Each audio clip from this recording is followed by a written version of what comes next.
е председател, ја не го признавам тој како председател. Оти не е легитимен председател тој. Да. Значи, моментално, ти снимаш сега, нели? Моментално држава владе античко време на Цезариве. Мијалков и Груевски мислат дека се тие цезарските сенатори што мислат дека ние сме робови и да не терат по арени да се бориме. Ние не сме робови, ни гладиатори, ние сме слободни луѓе. И не може да го трпиме овој будала што ставил богови таму на Зеус.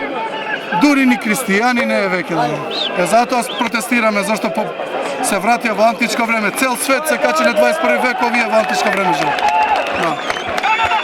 Па видите, јас збори со полицајци, не збори, јас само кажам дека тие луѓе се, они не се виновни и ние никако не обвинуваме полицајци.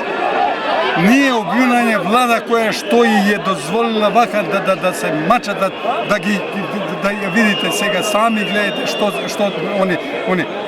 Ја имам син полицаец. И не може никако ни во случај да му кажете дека се они виновни.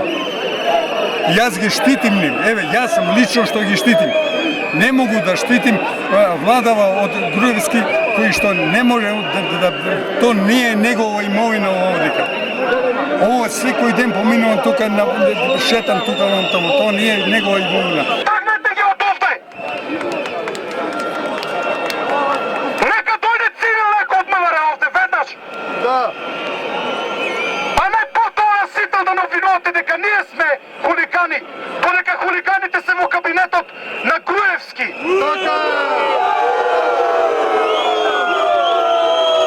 Повлечете се веднаш, повлечете се.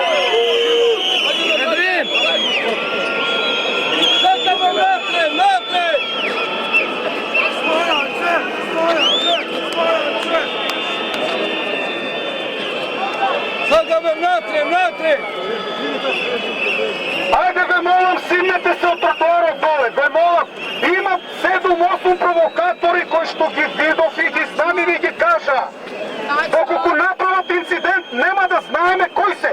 Ако сме ние 1 метар назад, тогаш ќе бидат снимени. И утре ќе знаеме од кого се пратени. Вака сите ќе излеземе виновни.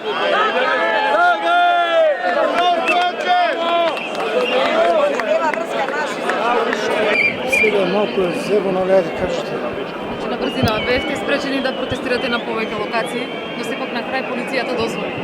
Ваш коментар, под чија команда е ова? Па, сметам дека бројката беше пресудна, бидејќи има овде по моја проценка повеќе од 20.000 граѓани на Скопје. Безмалку се од Скопје и затоа и полицијата ни дозволи да дојдеме пред влада.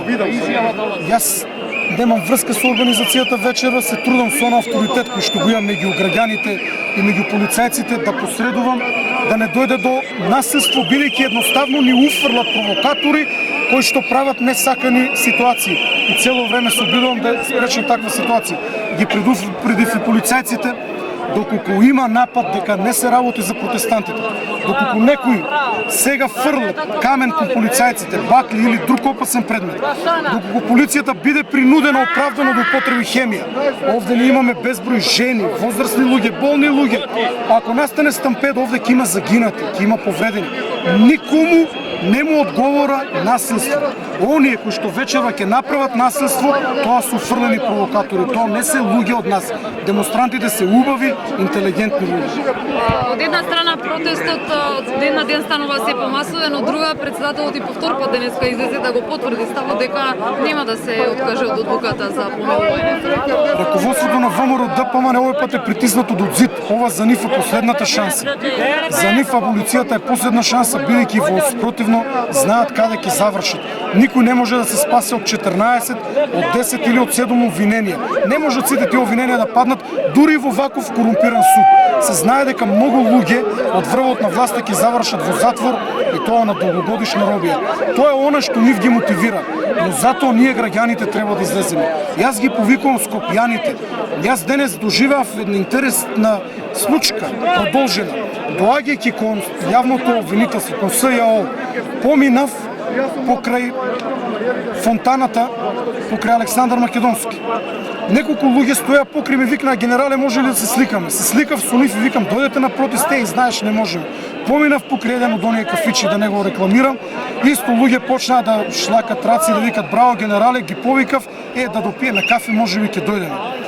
Потоа налетав на еден свирач кој што свиреше на гитара, му оставив 50 на денари и тој исто почна да ме фали, му реков: дојди со нас на протест, сите заедно можеме да го струшиме режимот, без разлика кој од нас што работи. Но тој кажа дека морал да свири со гитарата, а можеше да свири вечерва со нас овде. Значи, не можам да сватам како некој може да пие кафе или пиво кога знае што се случува во нашата држава. Ако ние излеземе масовно, нема да има крвопролевање, нема да има повредени, нема да има ништо. Демократски ќе ги избркаме. Ќе продолжите да излегувате на протест? Се додека не падне овој ненароден и корумпиран режим.